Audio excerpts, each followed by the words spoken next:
let's tell you a story. Gather around. Yeah, gather around, children. I'm James. I'm Brett. We're a band called Frenship.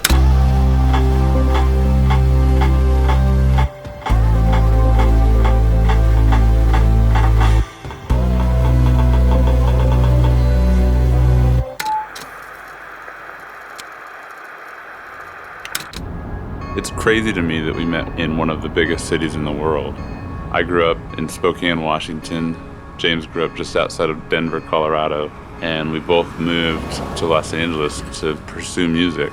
We certainly crossed paths at a very kind of perfect time. I was coming off a more or less a failed career, as was he, and we both were just struggling, and we were broke and needed money, so we both started working at Lululemon at the time, and little did we know that it would lead to friendship. I mean, looking back, it's just so absurd and crazy that we met at a yoga spandex store. We were dying laughing the whole time. Time dance. Yeah. We don't quite fit in there, and so it was just funny kind of messing around all the time. We were friends at first, truly. Eventually, after having ourselves a grand old time around Santa Monica for a while, But eventually we tried making some music, and either the first or second song, we found something. So it was a way to have creative freedom and get some money, get out of our day jobs, and try it. Dance video for take one.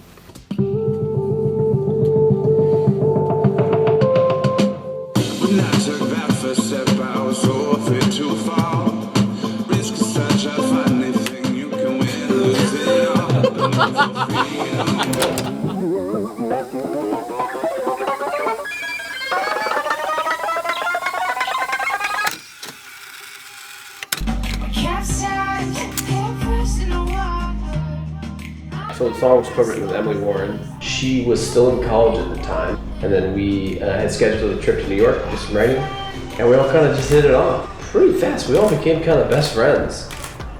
The night before her graduation, we all went out till like 5 a.m. and See video here. Hey, Nick. Hey, Nick, remember? If that is your real name. She almost missed graduation the next day, and our session was set for 1 o'clock that day for graduation. So yeah, she came to the session cap and gown, and She got off the subway and said, my grandma left me a voicemail, and they're always good, and she hadn't even heard it yet, and she played it. We kind of all froze a little bit, and we're like, wow, and then we recorded it. I think about you, love you, and it's filled with pride.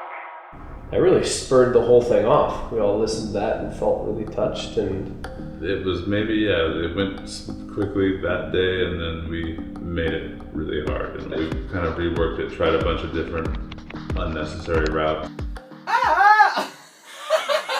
Stop filming. we had no money at the time again. We'd run through our pub money. We had 4 or 5 songs we were sitting on, and we decided we were doing an EP, and we either took our last $1,000 or I borrowed $1,000. I think we didn't have $1,000. I think I borrowed it. Somehow got $1,000, put it towards PR, and it was kind of like our last. We were fighting all the time because everything's so precious when you're on your like last dollar. You're just kind of, what the hell do I do? So we put out a song called Carpet, and it was fine. It was okay, and then it did like go right on blogs and stuff, and then we put out Capsize. Now I just wanna know.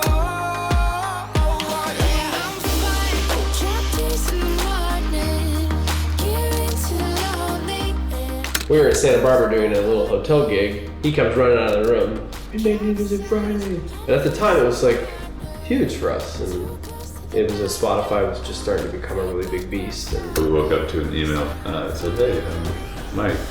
I run Pop Playlisting over here at Spotify, and your song did really well on Music Friday, so I'm moving it over to our biggest playlist in the world, today's top hits. He showed a lot of confidence in this is the beginning of something that'll change your guys' lives, kind of. I remember documented every single play, and so I did that every single day up to 100 million plays, which was about 3 months. I got texted every day. We started getting a bunch of record deal offers, and From the same places we've been having meetings at for the past year and playing this exact same fucking song. We played this song for every label we got offers from. There was over 40 meetings we'd had with no bites. Nobody cared at all. So it was fun to see them kind of come crawling back, I guess, in that respect.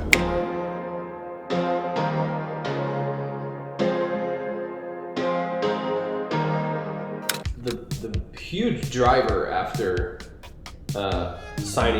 having the song out, because the song started to go at radio, so they were starting to run a radio campaign. So we were like, oh shit, we have to support this with touring now. We were not good live. So that was a huge driver, more so than making more music, was get the show really, really, really good.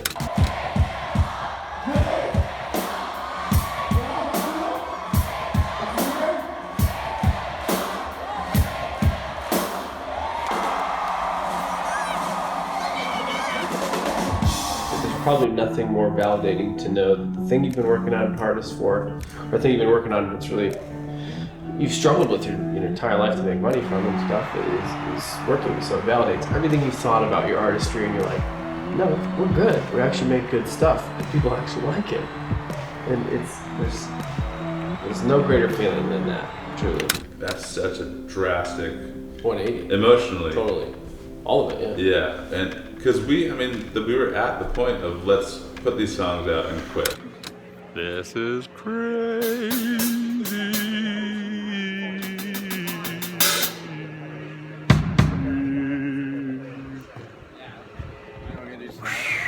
This is home.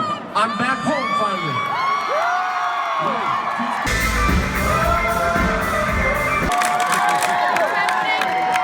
I like to think we have a good perspective on it all, which allows us to laugh at it. Thank you, sir. Yeah, bro. Turn around. Bummer.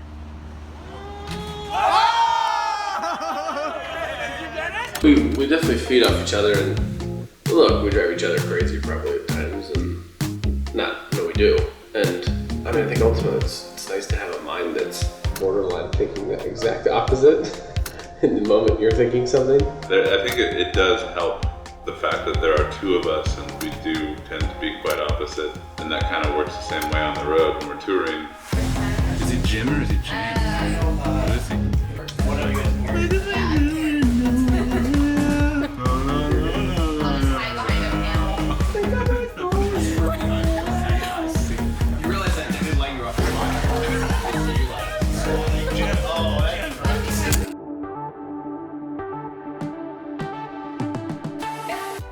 So while we were still on our old label, we'd started this album and had intended on putting out an album, and then got 3 singles in, and then parted ways. Like 2 years ago, we started making the album up here in Ohio, beautiful Ohio. We chose to come up here. It's not too far away. It's like an hour and a half from LA. For me especially, I want to be out in the woods. I want to be out in wilderness and kind of a place where it's a bit freer feeling. And This I don't place know. totally does that, yeah. Yeah, and we Had our daily routine. Yeah, we were allowed kind of the run of the house up here, and so he was working in one bedroom, and I chose about the farthest away bedroom. How did I get the master bedroom? I don't know. I think Brett offered to go upstairs and make music in a little nook.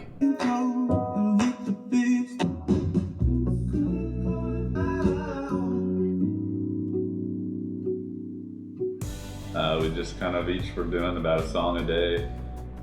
Not finishing, but definitely starting a song and kind of getting a start out, getting an idea out. Felt like the cloud or whatever, the smog maybe of LA was lifted off of our shoulders. So we just got along. We were kind of having some fun, making music, and there was this a positive energy, I suppose, about being up here.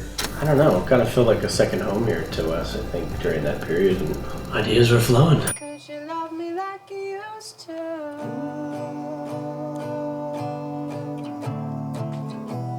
The album has 2 collaborations. one with Yoklore and one with Bastille, I'm Dan from Bastille, and this is Frenship. Never heard of them. both of whom have been our tour mates. It made sense to us to work together. We were fans. Hopefully they found our music palatable as well. It was okay. Yeah, I mean, there's quite a few that mean a lot to me, but it's called Get Out My Way. I was just feeling like just kind of down and terrible, and I was worried about our career, and you have that moment where I have a fiance and she's really great, and I was kind of started thinking to myself like, well, maybe I'm a shitty one in this relationship and I'm dragging her down, and I was going down this spiral of, I gotta get out of here, like get out of my way so I can go run away and escape, and I don't know. Yeah, that one just holds a close place to me. The song Run to You on the album is particularly meaningful to me. My girlfriend came up here with us. I think she was up here maybe for a few days, and then I dropped her off at the train station, and that moment was kind of hard for me to just let her go. And even though that's something we do all the time, I literally dropped her off at the train station, drove back here, and started working on that song. You like her? I don't. I don't know what the song is about. This album, I personally am very excited about it because we haven't put out an album yet, which is absurd because we've been making music for like 6 years. Despite having an EP out and all that, I think this feels like the most significant stamp we could put on our career to date. I think we've kind of shifted our gears to where the goal for us is to create a live show that Wows. And so then going on tour and being on the road so much, I think everything you do kind of shifts, and you say, everything you create is kind of for that. You think, does this make sense live? Is this gonna, I don't know, that's just more front of mind to us now. And so really our touring, our live show is where we want to succeed, and I think we want to have one of the best live shows in the world at some point, and our goal is to put this in stadiums someday and take this thing around the world, so all our focus goes into that show.